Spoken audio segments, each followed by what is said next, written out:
The game that we're going to be talking about for the next hour, I should just say, if there are any young people in the audience, the game, and our guests as well, in fact, are rated mature, so there may be some adult themes discussed. But please give a warm welcome to our guests to talk about Conkers Bad Fur Day, Chris Marlowe and Sean Pyle.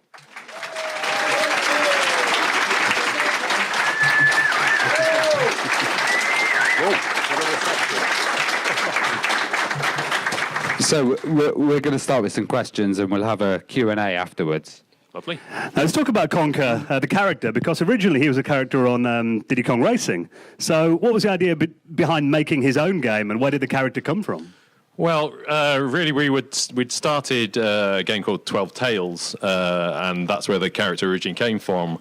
And we were still developing 12 Tales when Diddy Kong Racing was being developed, and at that point it was like getting all the all-stars of Rare. It's going to be the new IP that was going to go out, so we're going to put this cutie little squirrel in the racing game. It's going to be lovely, and unfortunately it didn't turn out like that, so we have some awkward history in Diddy Kong Racing of the character that never quite made it to the full game. Well, we all know that Mario 64 was like a completely revolutionary game, and same with Banjo and Kazooie. What kind of influence did you guys draw from those titles? Well, Mario, of course, was a massive influence for us. That was the game that we had in the office that we looked and went, wow, they've nailed that first time out of the gate. That's amazing. Banjo, we were developing Conker at the same time as we were developing Banjo. Banjo came out first, but as we lived in little separate silos and were never allowed to look at each other, we weren't influenced by Banjo at all because... this is being very diplomatic here. A little bit. So we were doing 12 Tales, and we were a long way into it, weren't we? And there was a game at Rare called Dream, and it was this sort of mythical game that none of us had ever seen, and we'd heard so much about. And they came and they saw what we were doing, and we'd kind of really taken the Mario stuff and sort of given it a boost. So we'd sort of smoothed out some rough edges and stuff like this. And so Dream got transformed, as it were, into Banjo. So Dream was kind of a 2.5D game, and it became a 3D game because we'd already started doing a good 3D game. So we were actually quite a long way into 12 Tales before Banjo turned into Banjo. We did have sort of quite a magical day because, as I say, all the barns and all the games were very separated with our individual companies, and no one was allowed to talk to each other or see each other. Then we had this really, really odd day where the whole of the Banjo dev team got shoveled into one of our offices, and they went, "Do it like that." Yeah, pretty much. They just saw what we were doing, and then they went off and made a really great game. But they made it much faster than we could. Yes, they made it faster. We could make a game, and then we took the 5-year route. Yeah, and I guess at some point during the time they were developing Banjo, we split and we became Bad Fur Day. Well, the game had quite simple controls as well, especially compared to something like Banjo or Donkey Kong 64. Was there a reason behind that? I mean, was the game originally developed with like a young audience in mind? Well, I'm not sure if they had any less difficult. Have you tried controlling Conker? It's really hard. Yeah, I mean, it originally came from Mario, so the control scheme was very much based around Mario. One of the things that we did do, that Chris Siva, who's the designer on Conkers Bad Fur Day, did come up with. He found a way around inventory management because a lot of the games all sort of like you go and collect. This is where you get your catapult, and then on this level you get your flying top hat, and this level you get your hoverboard or whatever. And what tends to happen in games is that you collect more and more of these things, you get more and more items. And Chris always hated games where he had to like design around the idea of, oh, well, I've collected my flying hat now, but if I go back to level 3 with a flying hat, that actually makes that jump really easy, and I want that jump to be hard. So he hated the idea of having all these different things that you have to juggle and make every level be able to handle every single thing that you've got in your pocket. So that's where he came across the context-sensitive B pad. Yeah. The whole idea of that is you can gate everything off. So if you've got a mechanic that you just want in one place, we stick it on this context B, and that'll fix everything. And once Chris settled on that, it kind of unlocked everything. So the whole of the design then just evolved into this. We can do anything we want because we can control when you can do it. And that's it. And that was kind of the key. Yeah, so you could not have to worry about the guy carrying around a bazooka throughout the war level. When you want him to use the uses, you go around bazookas there. And when we don't want you to be using bazooka, it's not available. So it's nice and easy. And yeah. Well, it was quite a long development cycle, and originally being aimed at a kind of young audience, you also created a title which was called Conker's Pocket Tale as well. Yeah, well, not us, but yeah. Could you tell us about that game and the kind of where it came from?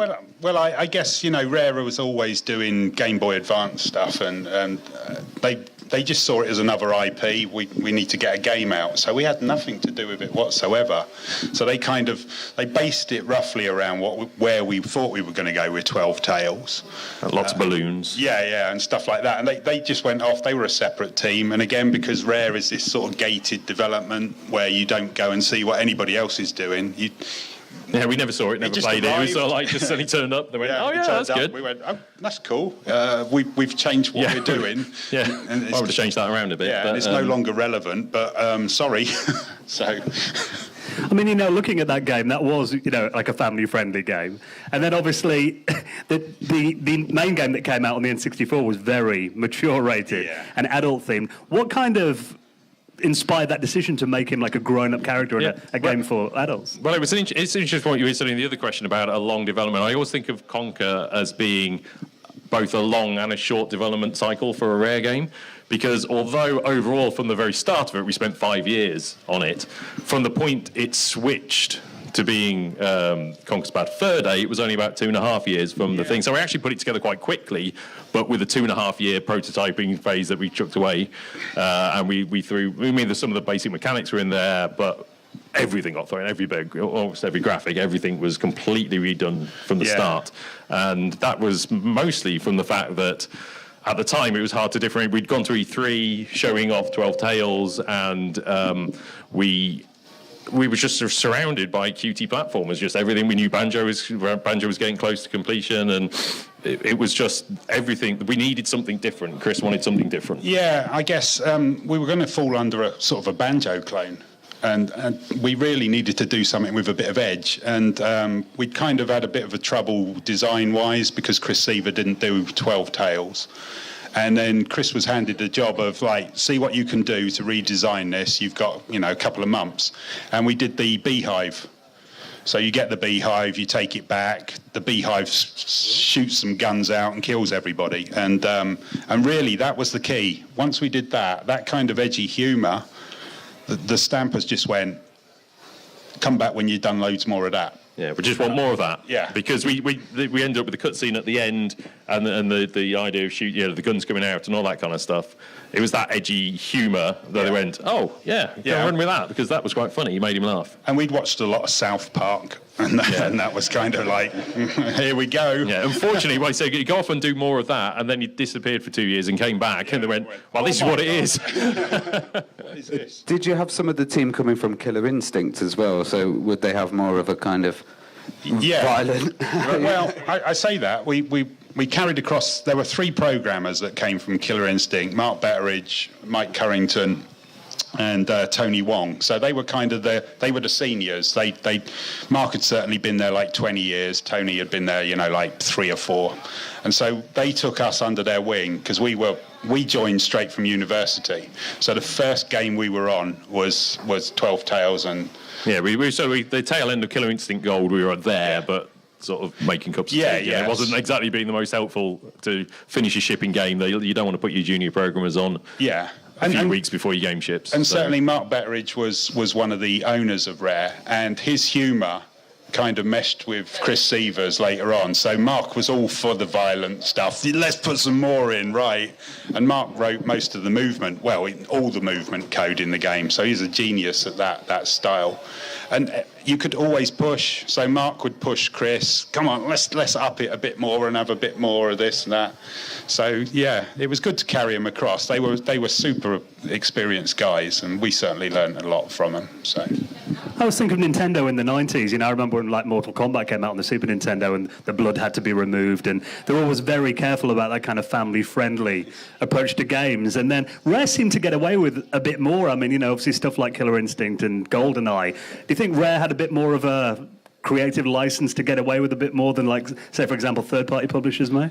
Yeah, definitely. Nintendo were very hands-off, so pretty much they knew that the Stampers were always going to produce a quality game. Rare was full of people that would make quality. So they kind of let Rare do their thing. They didn't interfere. They would only turn up, you know, perhaps once every 6 months, something like that.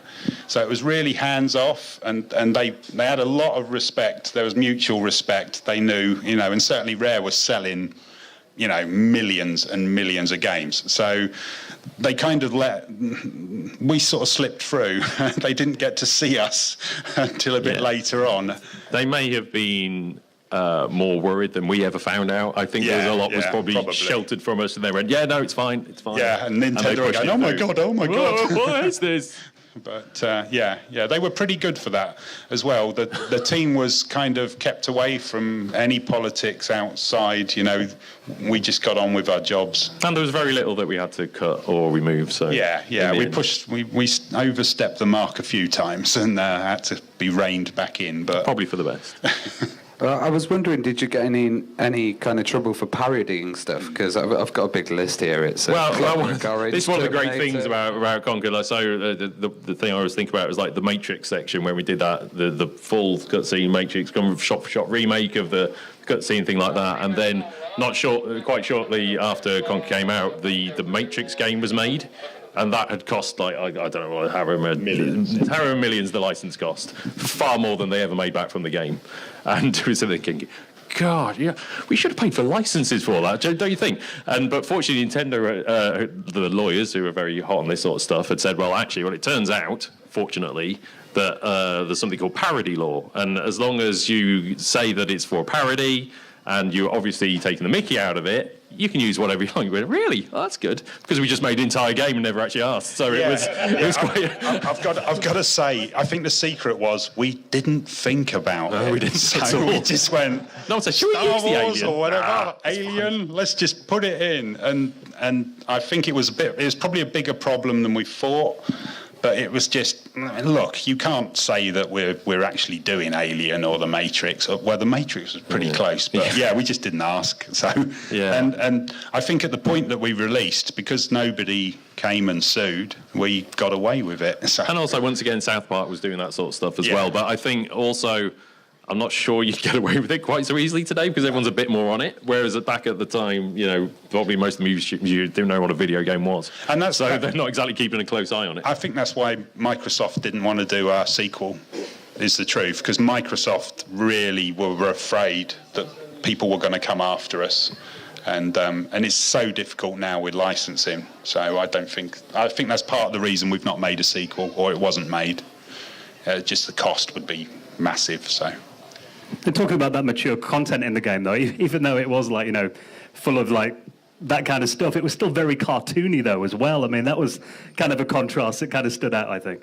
Immature, yeah, you can say it. It's fine, it's fine. That's schoolboy humour. Schoolboy humour, yeah, that's exactly. You know, nothing was ever meant to be offensive, or it was just people having a laugh, and it was quite a sort of... It was that kind of school ground atmosphere, a little bit of friends all making a game together, and we did stuff that made us laugh, and stuff that Chris and Robin and we were all the same age, and we just all shared a similar sense of humour. I mean, the rule of thumb is, you know, if it made you giggle, then the chance would stay in. Yeah, some of it, you know, it would just turn up some of the ideas, and you just go, oh my God, yeah, yeah, let's do it. But some of the good things that obviously, you know, we'd see these cutscenes have been made. You know, Chris and Robin would disappear, or they've invariably had a very loose idea of what they wanted to say, or quite a loose script. But most of it was just completely improvised. Up in the two of them, like they're going. I'd say all of it was improvised, probably, apart from the singing. They just used to. It was kind of like a comedy duo.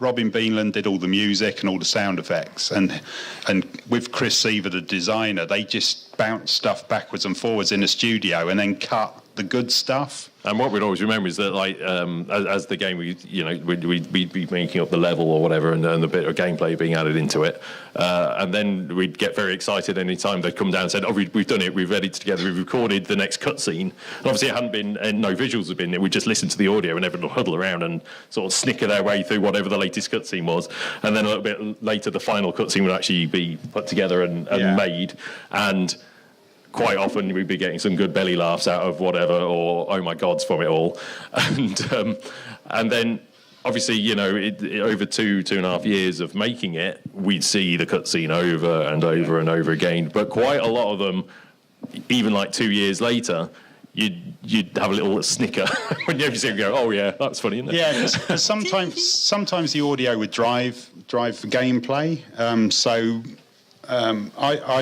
I kind of was spoilt a little bit because I was the guy that sort of stitched all this stuff together. So I would sit with Chris Seaver and just make notes and notes. What we're going to do with this section? How's it going to work? So I always knew what the punchline was going to be, but I didn't know what the speech was going to be. But I had to put it together, and so a lot of it was spoilt for me because I knew what was going to happen before. But the other guys, sometimes you just show it to them on the team. You'd be sat there thinking, are they going to find it funny? And if everybody was just laughing their head off at the end of it, you were like, that's cool. I mean, we certainly overstepped the mark in some places. And now that we're a lot older and boring, we'd probably go, oh, I'm not sure I'd say that anymore. And I think Chris Seaver always says that because I still work with him. And sometimes when we play bits, he goes, ooh, ooh. Well, Conker kind of didn't take the game seriously himself, and would, in the glitched out section, would actually break the fourth wall and talk to the coder himself and programmer. Who came up with that idea? And you don't see that much, do you? Yeah, well, Conker is Chris Seaver. Chris Seaver is Conker. It was like almost 100% him, and that was something he did to us quite regularly. It was like a conversation he'd have with us. It'd be like, whatever, the game's broken, and then he just had that idea of that when he got to the end, and the alien thing just went, all right, how do we get from here to where I need to be? I'm up in space, we're doing all this, what are we going to do to get back to the final bit of the game which we need to do? And then he just went, well, let's just pretend the game's broken, and we just put all the cutscene support in for like all the typing appearing and all this kind of stuff. And it's getting quite hard for us to remember how all this stuff came about now. We're reaching that dangerous age. Well, I am, certainly. But it would have literally just be what Chris said. I mean, what we did with the game is we started at the beginning, roughly, and we started at the end at the same time, and then we worked to the middle, so that we could just get rid of the middle if we couldn't have time. We'd just say meanwhile or sometime later. So that was key to our success in managing to get it all done, was that we kind of worked from both ends. Yeah, there were a few levels that never made it in. And lots of stuff that would have been really cool. Chris just goes, right, okay, that level's gone. We're no longer going to inflate the pig with the bellows. It's fine. That's just going to go. And we didn't mind.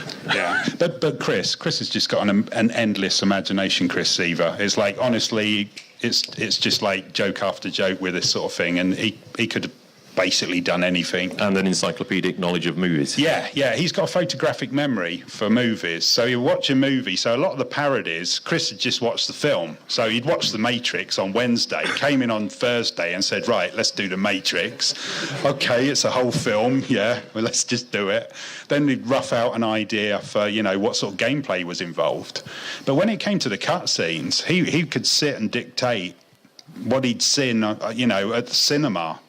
Or he'd say something like, okay, that scene in Alien where they're walking down that corridor and the sound of the wind like this, I want it to sound like that. Yeah. So he could then get the DVD out and goes, oh, that's what's in his head. Yeah, and he still does that. He'll say to me, because I work with him, he'll say, I need it to sound like, the bit in Alien when all the alien drops down from the ceiling and the chains are rattling, like that.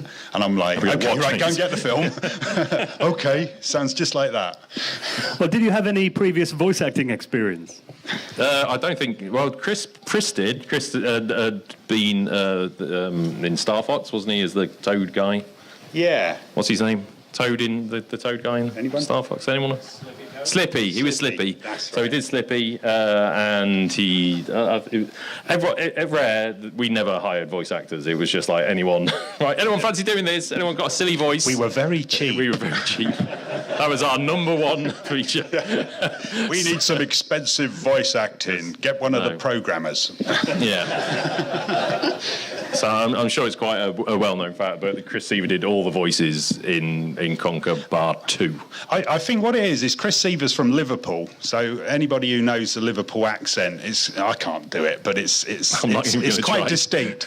But Chris doesn't sound like he's from Liverpool anymore. I think he's good at changing his voice, and so the way he used to demonstrate some of the gameplay is he'd come in and do it. He'd look quite literally bouncing up and down the corridors and doing the voices, and it's kind of just a natural thing. He's really good at accents, and so because we could pitch him all up and down and we could fiddle around with him, you could make him sound like everybody. I think he just started off at the beginning because he was cheap. And I think the idea would be that he'd probably do the voice of Conker, but to end up doing everything, I mean, it's unbelievable. Apart from Berry, which is the single. I think he enjoys doing ladies' voices as well, but Berry was the one that we wanted it to sound properly feminine as opposed to "ooh, matey." Yeah. Well, what were some of your favourite phrases, and were there any that were cut? Oh God, Conker's so quotable. Now that's what I call a bowel movement, I suppose, is probably should be mine. Sean? I like the one jetpacks and butlers, because that means probably nothing to anybody outside of the team. So there's a lot of in-jokes in there, because we used to have this thing, we used to have a bonus system at Rare. So you'd finish a game, and when it sold, a certain percentage of the money would go to the team. And we went to a meeting once, and one of the teams, one of the big teams, I don't know whether it was Donkey Kong 64 or Star Fox, a lot of bonus had been paid out, and it was kind of, if you lads work really hard, you can buy a nice car and a house. And we sort of came out, and I think one of the other teams, there was a guy called, oh God, it's gone. But there was a designer, and he basically went jetpacks and butlers for everyone, kind of as a joke. And Chris picked it up and went, that's going in, because we all know what it means. Basically, work today, jam tomorrow. Yeah, we arrived a bit late for the big bonuses at Rare, unfortunately. But because you always used to know when the bonuses had been paid, because one day suddenly a big lorry would turn up and Lamborghinis and Ferraris would all come out of it, and we go, oh yeah, okay, the bonuses have been paid. Yeah, I'll just get back to work. Yeah, I think the record. I think something like 5 Porsches turned up after one team had finished, and we were like driving these crappy old. Excuse me, these rubbish old cars and stuff. But it's good motivation, though. yeah, it is. But then when you find out years later that everybody had bought them on hire purchase, and they all went back as the second they got married, it was kind of that made me feel a bit better. So. Well, could you give us a verse? Oh, the Great Mighty Pooh. Does anyone want the Great Mighty Pooh? No? Me. I am the Great Mighty Pooh, and I'm going to throw my shit at you. A huge supply of tish comes from my chocolate starfish. How about some scat, you little twat?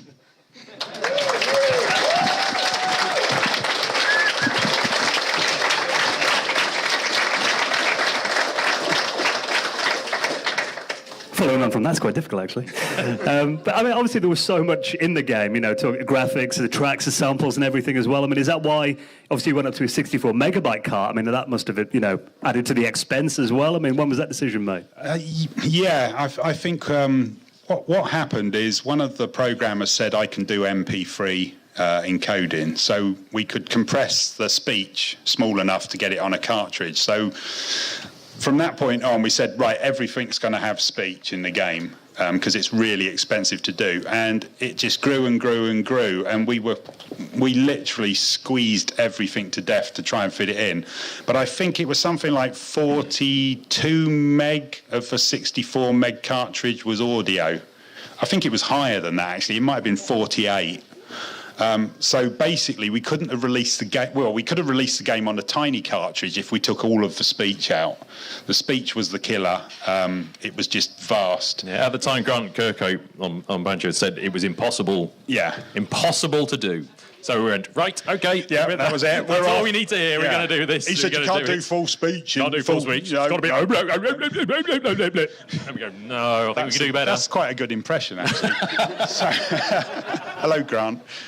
We love you, Grant. Yeah, so they said, no, it's impossible. Nobody can do that. So off we went, and we had a really cool guy called Mike Currington who wrote the MP3 decoder.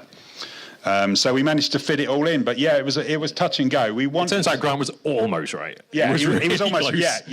It was unbelievably close. I mean, we were literally counting stuff in at the end to get it to fit. But yeah, we had to go to 64, and so the price was huge because a 64-bit cartridge just to manufacture was nobody was doing it. It's the biggest cartridge. Yeah, so I think that's why we ended up at like $60, and $60 was like a huge amount back then for a game, so nobody bought it. And also, Makes it great for all the retro revival events, so you can buy it for... it was released in 2001, and it was kind of one of the last 16 titles on the N64, but that led it to having really good graphics, because you guys must have kind of learned all the techniques. Yeah, we had the benefit and the curse of being right at the end of the console, because at the time we'd had like 5 years of experience of getting every single thing out of that engine that it could do, just absolutely everything that we could think of, and had even more time to think about of that sort of stuff. I mean, we did the entire game without a debugger for a start off, which was amazing, because literally I remember right at the very start we had I think it was called Code Warrior, Code Work, something like that was the debugger that came with the N64, the Nintendo supplied one, and Nintendo is 64 bits. It's like, but no one ever used it. It was only ever 32-bit registers, but everyone used them as 64-bit registers. And Tony Wong, who we mentioned earlier, said, I found this undocumented switch that if we turn it on, doubles the number of registers and makes us be able to do loads more optimizations, but we lose the debugger. And we'll take the registers, we're going to have them. And we did it all with print statements. we had not a breakpoint, It was very hard to use. But we did some crazy things as well, because the N64 uses this, for graphics, uses this separate sort of language. It's got separate processors that nobody knew about other than us, dev teams. And Tony just rewrote the whole of the microcode, it's called, so that we could have more lights than any other game. Now, we did that. It was just purely because it would look better, and Tony was like, let's do it. So he basically spent months and months rewriting this all the code was in Japanese. All the instructions. All the comments were in Japanese. The code was slightly better. There were some English words, but Tony basically figured this whole thing out, rewrote the lighting. We literally pushed it as hard as we possibly could. Yeah, it's also why it's so hard to emulate. That's why it was one of the hardest games to emulate, because we just did insane things that nobody else had ever done, like virtual memory. We had, because it was... it's a cartridge, we can whip things out in and out of the cartridge quite quickly. So we did crazy things like the sky dome. So when you look around, there's the whole sky that we had it was a massive texture that we had to chop up into little 4K textures, because that was the beast texture the N64 could handle. And so we had all these little squares all the way around making up the sky dome, but we couldn't fit that in memory. So what we ended up doing was, as we only loaded what you could see, and then as you turned your head around, we'd be throwing away textures on this side and loading them in on this side. So we just did crazy stuff. Everything was like that. The biggest hurdle we had was that we only had 2 meg of memory. Now, anybody who's into their tech now will just go, what? A single picture. Well, you couldn't even hold that in the whole of it. So we were really, really constrained by this fact. So everything we did was about, how can we get this in, do its thing, get it out, get it in, do its thing, get it out. So like all the animations in the game, when we do an animation, we load it off the cartridge at some point. then we use it, then we throw it away because we need that memory. So we got this massive system going on in the background that's doing all this housekeeping. Yeah, we ended up having, because there was only so much in the memory map in this 4 mega memory that we could use. There was only so much for code, and we actually wrote more code than would fit in the space we had for code. So there was a virtual memory thing ripping code in and out as we were going along. I hope some of you are following this. We're going off on a bit two of programmers sitting up at the top going, techie rant here, but yeah, you can imagine. But a lot of it was that we didn't really know what was possible and what was impossible. So we'd have these ideas and we'd just go at it, thinking it must be possible. Surely it's possible, because there was no internet at Rare. So you couldn't go on Google and go, right, how am I going to do this? It didn't exist at Rare. There was one machine in a broom cupboard. You had to book time on it. You had to fill out a form to say what you're looking for. Purpose of your internet search. Yeah. Porn. Yes. Yes. Chris Siever probably wrote that. But, so we basically had to invent stuff. So occasionally you'd be able to ask somebody on another team. Occasionally, there were a couple. We always dealt with the GoldenEye lot. They were in the barn next to us. We were good friends. We had curries, so we shared odds and sods of code. They gave us their animation system. Chris and Mark Betteridge completely rewrote it and made it so fast that the whole company had to have it. They were like, give us it, So there was a little bit of that, but we were insular and naive is the word I'm looking for. We just went for it. When it finally got approved by Nintendo, what did they remove? I know there was a Pikachu scene that was removed. Yeah, there wasn't a lot removed. No. There wasn't a lot removed. There were certain scenes that are worse than others. One of the famous ones, and it tends to be weird stuff, like the stuff we sit there going, you're allowing that in? And yet other scenes you go, oh, why are you taking that out? But yeah, so there was one scene where there was the Weasel bosses, and it does the whole sort of Sopranos mafia sort of stuff. It was the Unforgettables, wasn't it? It's Yeah. the bit where Robert De Niro clubs one of them to death with a baseball. So Yeah, a baseball so- bat, not a baseball. Yeah, baseball. Yeah, That'd be weird. And that was. Yeah, so we had a little Pikachu tail coming across, and then one of them gets out a baseball bat and just bats off screen, bats it to death, blood everywhere, and goes, "You gotta catch 'em all." So we thought, this is cool. Well, that's funny. This will definitely go. Nintendo won't have a problem Nintendo will with this. love that. Yeah, and they just went. We license this stuff. Nope. Take it out. Another one was there's a scene where the pitchfork gets hung. Yeah. Oh, yeah. And one of the guys says prior to it, we're going to have a lynching, and it sort of cuts to these two guys, and they've got Ku Klux Klan hats on, and we were like, yeah, it's really funny, the Ku Klux Klan, and I think somebody in America just went, you don't want to mess with the Klan. So that came out. Was there anything that got through that you didn't think would? I'm not sure whether I can say these sort of things because we'll probably get sued now. But No, I mean, like the guy in the electrocution who gets electrocuted in the electrocution chair. Although we had to make him survive at the end. no, So- I think that Was that in the remake? I think in the original one, the electrocution scene, there's a little teddy, a squirrel that gets electrocuted in a chair, and I think in the original it's like 30 seconds of him going, His eye falls out. eyes popping out, and all sorts of stuff, and then he. I think he dies perhaps in the original, but when Microsoft came along, they went, "Oh, this is a bit brutal, isn't it?" So he survives, and it's much shorter. But in case you're wondering, you always choose the wrong switch. You can't choose the right switch at that scene. You always kill. it's You will loaded. always kill that squirrel. Yeah, it's loaded. yeah. But I mean, the vivisection scene got taken out.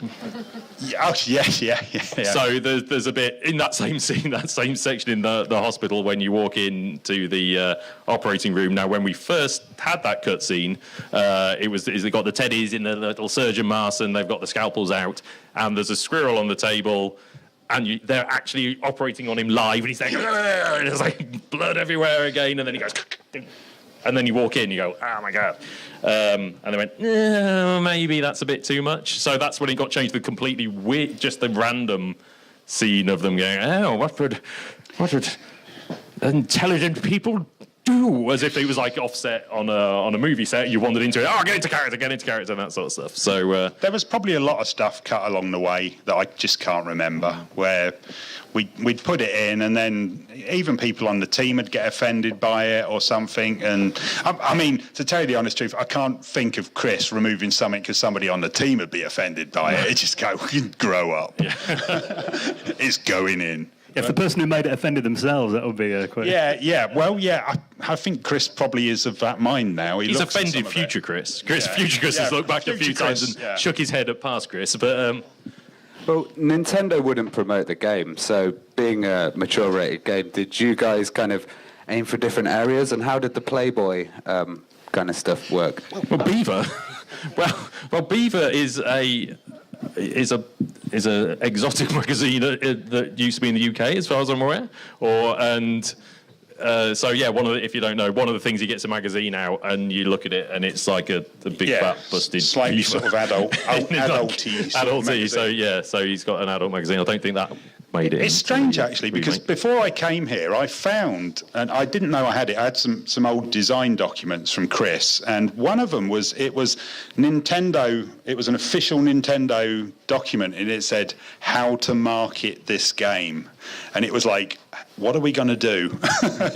This game is so unlike anything Nintendo have ever done, and I haven't read it for 20 years, and I'm looking at it, and you can see the fear of like, this doesn't really fit into the way we make games, Nintendo, and how should we sell it? And I think what happened is basically they thought, oh God, we don't know what to do to sell this game. Perhaps it will sell itself.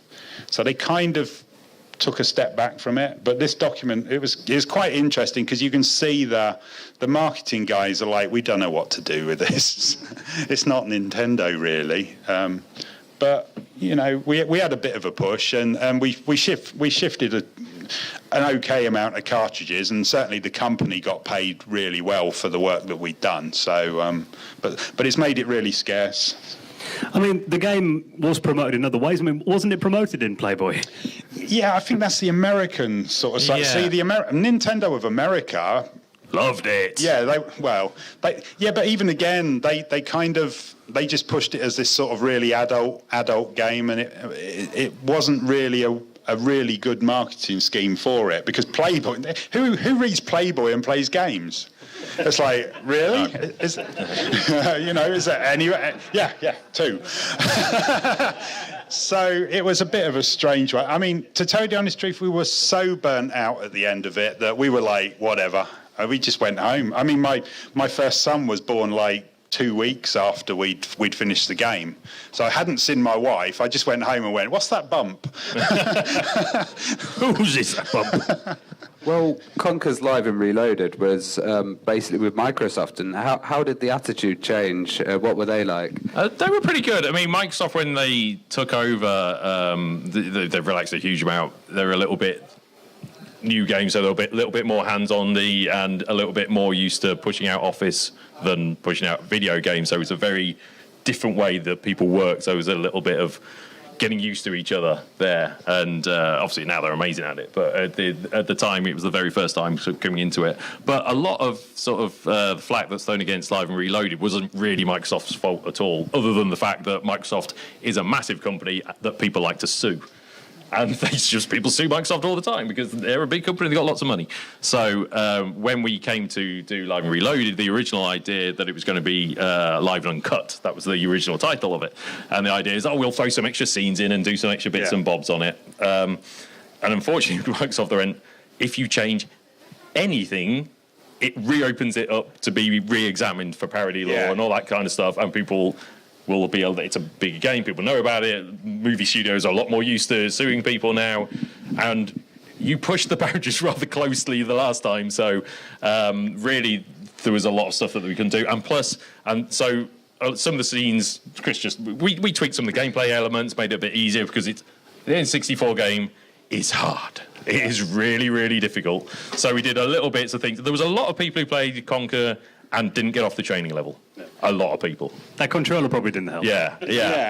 And the problem is, we put all the hardest jumps in the first level and then never use them again. Because we didn't want it to be a jumping game. But the other thing was that a lot of people probably don't realise is that it just started out. We wanted to make a multiplayer game, so we wanted to make an Xbox Live game. So we said, well, can we use the Conker universe and do it? So internally, we'd kind of started doing that work. But the only way we could get it greenlit was to say, we'll redo the original game as kind of an extra. From our point of view, it was just something we were going to bolt on to the fans, the multiplayer, because we were really into the multiplayer. We thought we can do something really cool with all these characters. We played Quake 3 Arena a lot. That was kind of that was the thing that Chris was playing loads of, Quake 3 Arena. Yeah, and let's do one of these. Microsoft wanted Xbox Live, so we started off like that. So Chris and myself, who'd worked, we were the only two original programmers, because there were 7 on the original game. So we came in.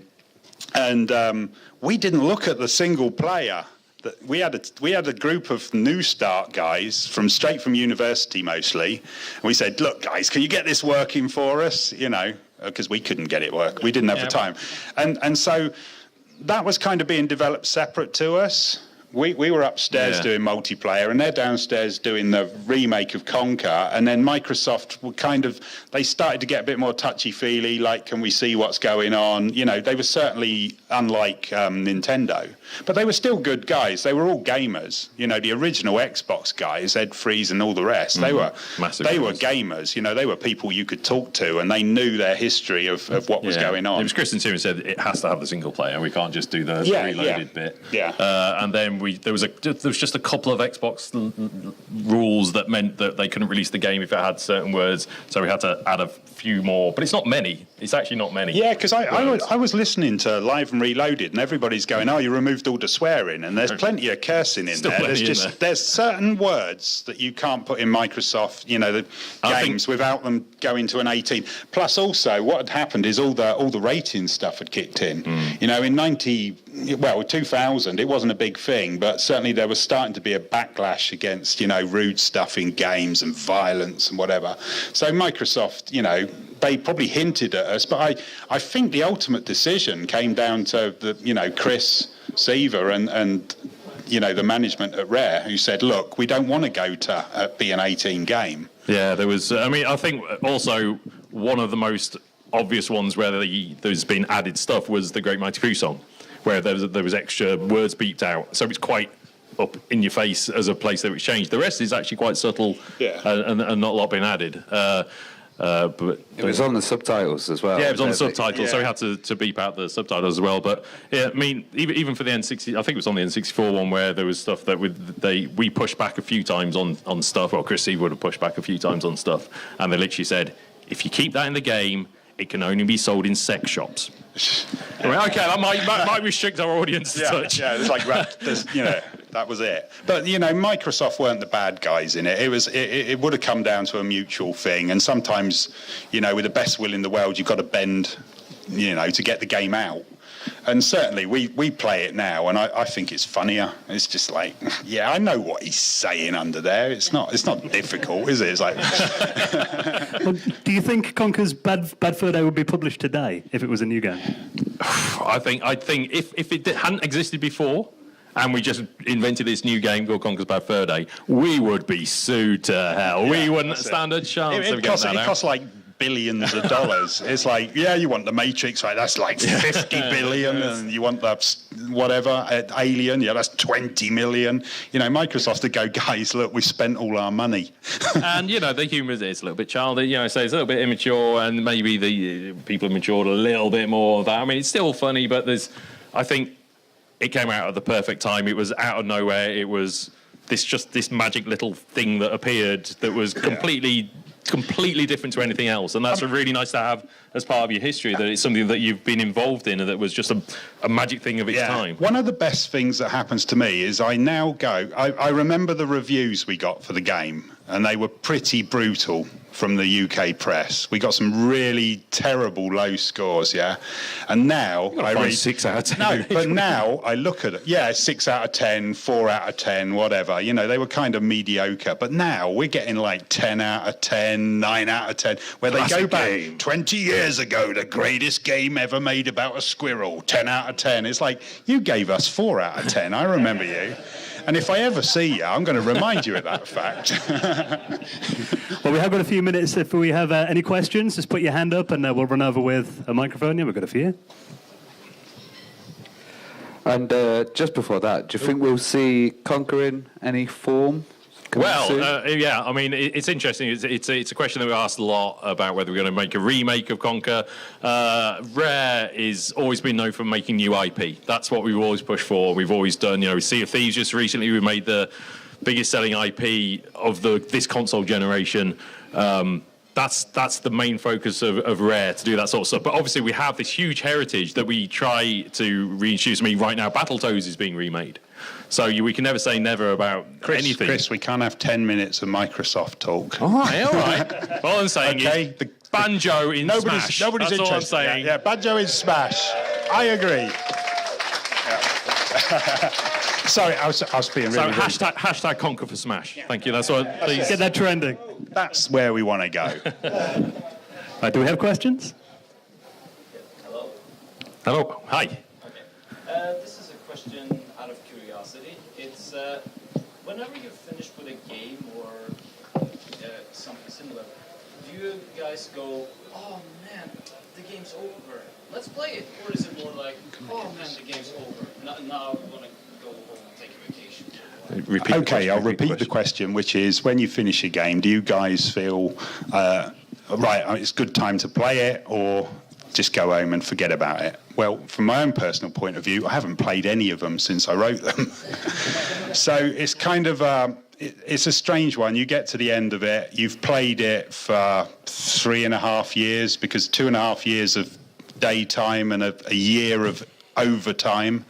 So I mean, there's some levels in there, because I put them together, that I must have played 500-600 times. So I've never played the game the whole way through, and I put most of it together, you know, sequenced it. I didn't write all of it. I'm not taking credit for that. But so it's, when you get to the end, you're just like, oh, I'm going home now. Yeah, it's a mixture of emotions. Yeah, you're a bit burnt out after doing it. You just sit there going, I never want to see a squirrel again. Yeah. And also, I remember, I always have this, because back in the day when they're burnt on silicon, on cartridges, it ain't changing. That is how it is. And you go into like game or whatever it was, you sit there at GameStop, you sit and you see it like being played on the monitor and going, don't crash. It's been 4 or 5 minutes. I haven't seen it crash yet. Please don't crash. This is the bit where it really crashed all the time, isn't it? And you're really just thinking, oh my God, because you can't change it. We literally had something called lot check, which is the final approval thing that you do when you go through to push the game out. It goes over to, you put the final build of the game out, it goes over to all the Nintendo testers in America, and they play the hell out of it, and it has to last for 24 hours. That's the lot check. The final thing, the final pass thing is, we have played this game for 24 hours. The chances are it's going to be good. So that's they've played it for the previous 5 days as well, but not 24 hours. And you're talking 60 people playing your game for 12 hours a day for 5 days. Then the final day, you get 60 people that are going to play it for 24 hours. You're not allowed to have a single bug or a single crash. And it starts again. That's a nervous week. So we were sitting there twiddling our thumbs like that, and we knew it had gone into lot check. And we were sitting there, twiddle, wait. And then we get this email come through and said, well, we were playing it for 23 hours and 40 minutes, and then we found a 100% crash. Yeah. It happens every single time. We can reprogram it. I just went, I want to die. Question. We fixed it. Hello again. I was just wondering, like a question idea. Like, there's like many crossover games like Marvel vs. Capcom, Super Smash Brothers. Do you think it's like a good idea to put like Conker along with a character like Duke Nukem? I'd like a Capcom versus Rare. I could see it. I'd love it. But they tend to be for other studios to do and not for us. It wouldn't be the sort of thing that Rare would do, I imagine. But I'll say, once again, Banjo and Smash is the best example I can think of. I couldn't think of a better well, other than Conker, obviously in Smash, a way of like combining those things. I mean, the Killer Instinct got remade just recently, and that was great. And you certainly got Battletoads came into that, and that's what we like to do. We like to drop little things. You know, even in like Sea of Thieves, we have lots of rare heritage that we pull back into the game, and we've just literally just released the Halo set on Sea of Thieves. So we just pull things out of that. That's kind of how we like to pay homage to the. And Conker's kind of a niche thing as well. It's a cult game. It's got a lot of fans and the rest of it, but it's just between you and us. Yeah, it's all yeah, just pretty for much. us. But as a major IP, I think people probably think it's higher than it actually was, you know, or that people would get it. And I don't know. We get a lot of people now that go, I only played it like 6 months ago. This is great. Yeah. You know, that's really nice. That makes you feel really good. And perhaps we did something special. Yeah, it's lovely to know that any time when a fan comes up and just said, yeah, I played it, you know, whether it was 6 months ago or, you know, when they were 7. Mature age game, everybody. Yeah. 7 was not the time to play. We're going to have to hunt you down. But it's just fantastic for someone to come up and say, you know, it had an impact on me. It's one of my favourite games, and it's nice to be a part of that. Yeah, I mean, we're immensely proud of it. Incredibly proud. I work with Chris Seaver every day, and we still talk about it. We're very fond of it. You know, he comes up with ideas that could make another Conker game, you know, anytime. But does it really warrant it? So we're kind of happy that he's kind of the thing we made. I think we'd be quite upset if somebody else made it. If I tell the truth, you know, we want to make it. If anybody's going to make it, it's us. It's always hard, that sort of sequel game, when you sit there going, it's always going to be compared to the original. I wouldn't have done that. We'd have done it better than that. That's not my sequel. # not my sequel. We've got another question. Sorry. Just down here. I think we need to shorten down the answer to get through. We've got another couple of hours, yeah? Yeah. You got the whole day, you know. You would if you give us a chance. You say you want to focus on new IPs. Would you ever consider going into the R section again and doing something like, you know, cuddly like Conker, and doing something raunchy and a little bit on the edge? Because if I remember from last year, you were talking about Nutty the Chipmunk. Oh, right. Well, I could probably... Because Conker is really Chris Seaver. And without Chris, I think you'd struggle to get that. You know, it takes the vision of one person to drive these things. So I work with Chris a lot. And I should repeat the question, would we make another Conker-type game?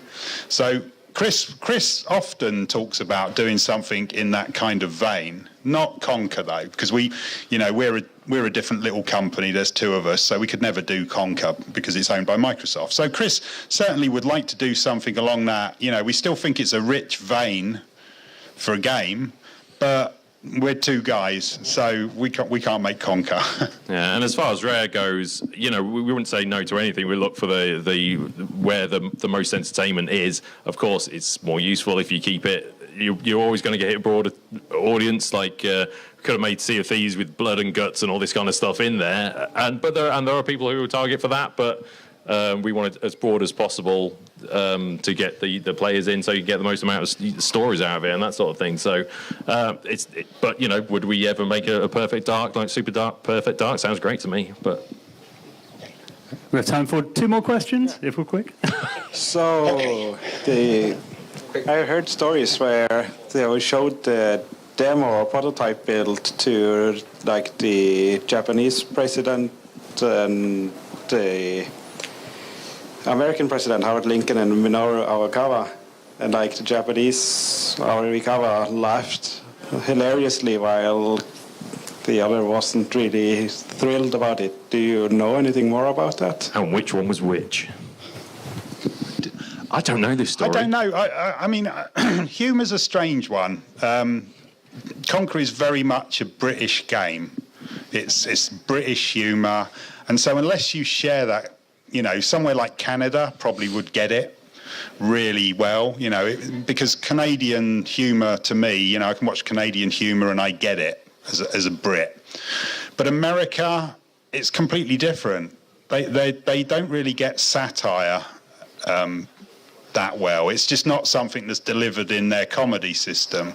So a lot of people didn't really get Conker in America, and I think it's probably the same everywhere. I don't know what the humour is like here. I'd like to think you've got that kind of sort of quirky stuff, because American humour to me does nothing. But in a similar though, although I'm not sure about that meeting, we did have Steve Ballmer at the time, who was vice president of Microsoft. He'd just flown to see the Russian president, and on his way back he popped into Rare, and we all came in on a Saturday to sort of show him around the studio, and he sat down and we had to just show him a bit of Conker. This is just before it came out, and we were showing him the Saving Private Ryan beach run-up cutscene.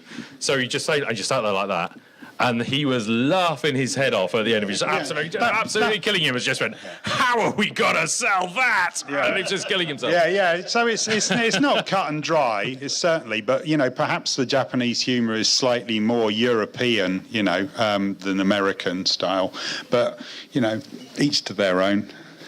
One more. I have a question. In this game, it starts out with you with a hangover, right? And you fight a giant poo. So it's a lot in this game. So I wonder, was some of this working with the game somewhat disturbing? Was it something that you find that we don't do that? Now we're crossing a line. Okay, what's the game? I suppose that question is, did the game disturb us? Oh yeah, definitely. We were disturbed to begin with, to be fair. Yeah. I think there were a couple of people on the team that were probably a little bit more sort of religious and a little bit more straight-laced than we were, and I think we probably offended them a bit, but they just kept quiet and got on with their work.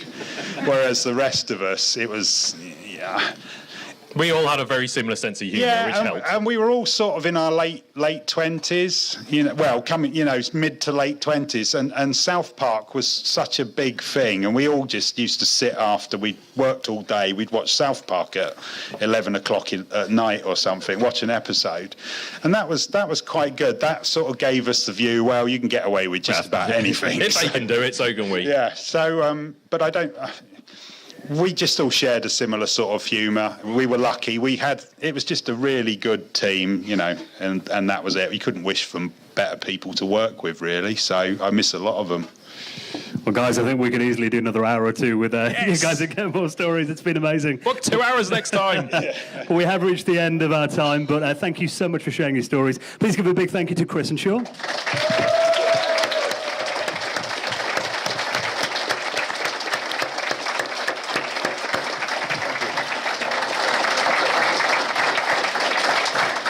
I should say that if you want to come over to Chris and myself, we'll sign anything you've got. It's free. And if you want to chat and ask any questions that you didn't get a chance, just come and get us. And we got some prints from Chris Seaver, which you'll never get because he doesn't do any of these things. So just come and say hi, and we'll just chat away. Thank you, everybody. Thank you.